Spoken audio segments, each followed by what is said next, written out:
अब आगे क्या है देखिएगा, आइडेंटिटी ध्यान में रहेगी ना। अगर ऐसे नहीं याद हो रहा है ना, देखिए राइट एंगल ट्रायंगल में अगर थीटा है तो ये क्या अपोजिट साइड है और ये क्या एडजेसेंट साइड है कि नहीं है? Opposite side and adjacent side.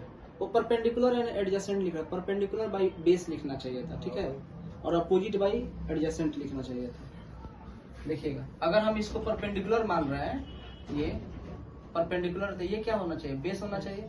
अगर हम इसको कहते हैं क्या नहीं, ये परपेंडिकुलर बोले तो इसको बेस बोल दिए, और इसको अगर अपोजिट बोलेंगे तो इसको एडजेसेंट बोलेंगे, ठीक है। बात वही हुआ, निकल के वही आएगा, ठीक है ना। तो अगर हम देखें तो सो का टोआ, ये थोड़ा सा साइन है, सो का टोआ चाइनीज लैंग्वेज है। सो मतलब S for sine, O for opposite और H for hypotenuse. Sine equal to opposite by cos is equal to adjacent by hypotenuse, tan is equal to opposite by adjacent। ऐसे भी याद कर सकते हैं, ठीक है ना। आई बात समझ में? तो ये याद करने का एक छोटा सा ट्रिक है और कुछ नहीं। अब आगे देखिए, अगर राइट एंगल ट्रायंगल है, ठीक है, ये 5 दिया गया है और ये 4 दिया गया है और ये 3 दिया गया है, 3 A B और C, और एंगल आपसे पूछा जा रहा है tan थीटा बराबर क्या होगा। तो tan थीटा इक्वल टू क्या होगा?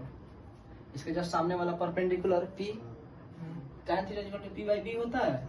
P कितना? 4/3। आंसर हो जाएगा। sin थीटा बराबर क्या होता है? P बाई H तो मालूम है नहीं, तो निकालेंगे कैसे? तो एक चीज देखिएगा, ये 4/3 क्या है? 4 और 3 वैल्यू दिया गया ना, इसलिए AC बराबर क्या होगा? रूट अंडर 4 का स्क्वायर प्लस 3 का स्क्वायर। तो यहाँ से 16 प्लस 9 यानी रूट अंडर 25 बराबर 5, ये 5 आ गया। ध्यान दीजिएगा, एक क्वेश्चन और इसी पे बताएंगे हम। तो ये क्या हो जाएगा? P बाई H यानी 4/5। tan थीटा बराबर क्या हो जाएगा? tan थीटा बता दिया है। cos थीटा बराबर अब सब निकाल सकते हैं, 3/5 हो जाएगा B by H। cosec theta बराबर क्या हो जाएगा? 3/4।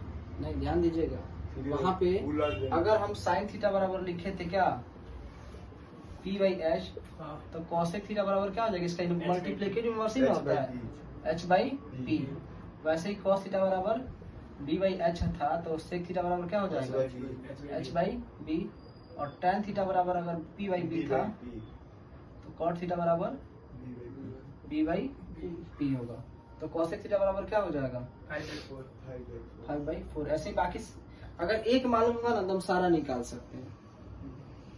तो यहाँ पे तो खैर 4 और 3 दिया गया था तो निकाल लिया, कोई दिक्कत यहाँ पे निकाल सकते हैं ना। अब आगे एक और इसी क्वेश्चन को थोड़ा सा चेंज करके हम लिखते हैं। चेंज करके क्या लिखते हैं? नहीं, यहाँ पे लिख देते हैं sin थीटा बराबर दिया गया 3/5 दिया गया।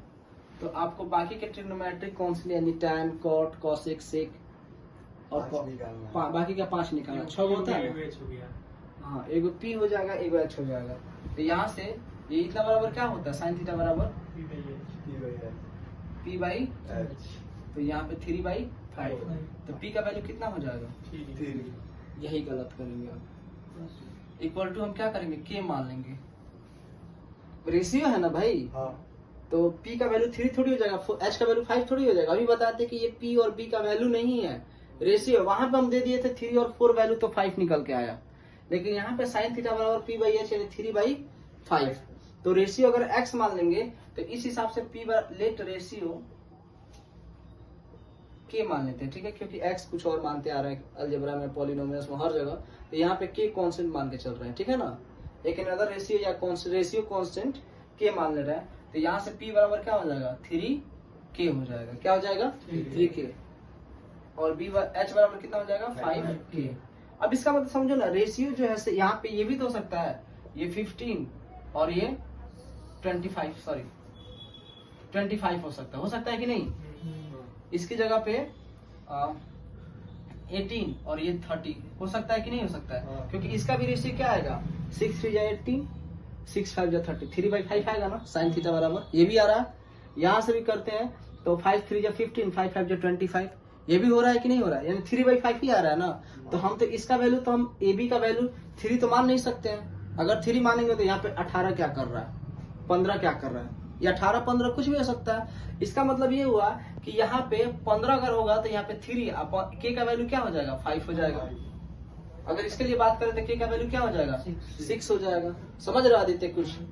ठीक है, इसीलिए हम के कांस्टेंट मानते हैं यहाँ पे। ठीक है, अभी ये वैल्यू नहीं है, ध्यान में रखना है, कभी भी ये वैल्यू नहीं है। तो यहाँ से क्या आ जाएगा, अब इसको मान सकते हैं भले 3k और ये 5k। तो हाइपोटेनस मालूम है, p मालूम है, तो b बराबर क्या हो जाएगा, √h² माइनस p²। तो h का वैल्यू कितना है, 5k, तो 5k का स्क्वायर माइनस p का वैल्यू 3k का स्क्वायर हो जाएगा। ये √25k² माइनस 9k², ये कितना हो जाएगा, 25 माइनस 9 16k²। k² तो बाहर हो जाएगा, 16 का भी क्या हो जाएगा, 4k आ जाएगा। यानी उसी के रिस्पेक्ट में आ जाएगा जैसे कहा जा रहा है, कोई दिक्कत नहीं। बाकी सब सिर्फ इसमें k लगा देना होता है। बाकी क्लियर है? अब यहाँ पे क्या निकल के आएगा, b भी आ गया, 4k, ये सब तो हम सब पूछा जाएगा tan theta, cot theta, sec theta, cosec theta, cos theta पूछा जाएगा ना। तो tan थीटा और p/b, तो p/b 3k/4k, काट दो k से k, वापस वही आ जाएगा 3/4। आंसर उसी के जैसा आएगा, आंसर सेम आएगा, आंसर हम नहीं कर चेंज आएगा, लेकिन बनाने का तरीका ऐसा होना चाहिए। अब बता भी दिए कि कैसे गलत हो रहा था वो।